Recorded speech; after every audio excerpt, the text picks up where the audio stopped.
Vendredi à Dakar, à l'appel de la prière, des centaines de fidèles musulmans se dirigent vers la mosquée de la Divinité. Située sur la corniche ouest de Dakar, cette mosquée, pied dans l'eau, a une histoire bien particulière.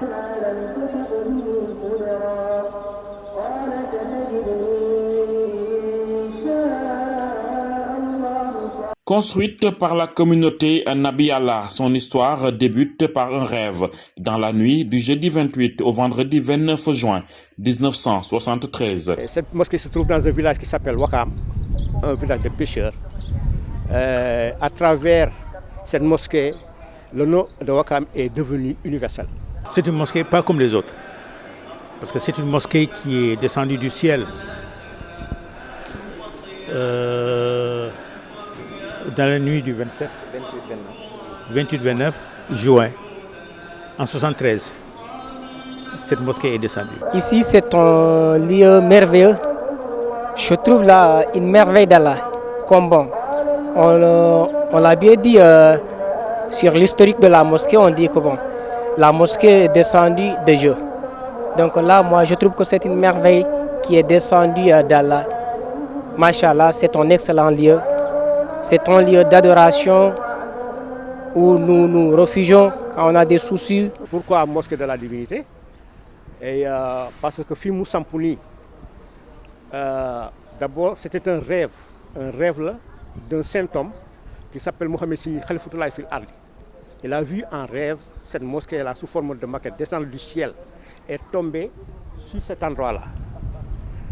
Alors, 19 ans après, il reçut l'ordre de la construire. Il a eu le temps, lorsqu'il s'est réveillé, de dessiner le plan qu'il a reçu de la maquette. Il a eu le temps d'entrer au rez-de-chaussée et au premier étage et au deuxième étage. Il a eu aussi le temps de voir les minarets, ça fait 45 mètres de haut.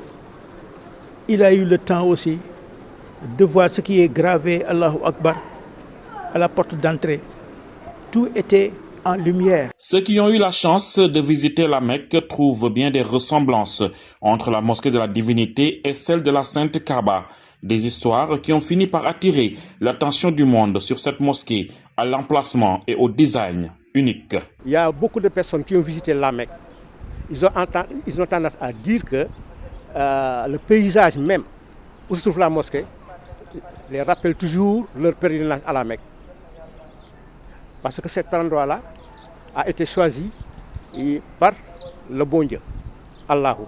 C'est ça qui est fascinant pour cette mosquée-là. Un endroit comme celui-ci, je pense que c'est très rare, L'endroit est très rare. En plus, bon, la zone, au-delà des dimensions spirituelles, mais sur le cadre de l'environnement, je pense que, machallah, c'est un excellent lieu qui accueille beaucoup de musulmans quand même. Partout dans le monde, les médias, partout, ils montrent la mosquée de la Divinité.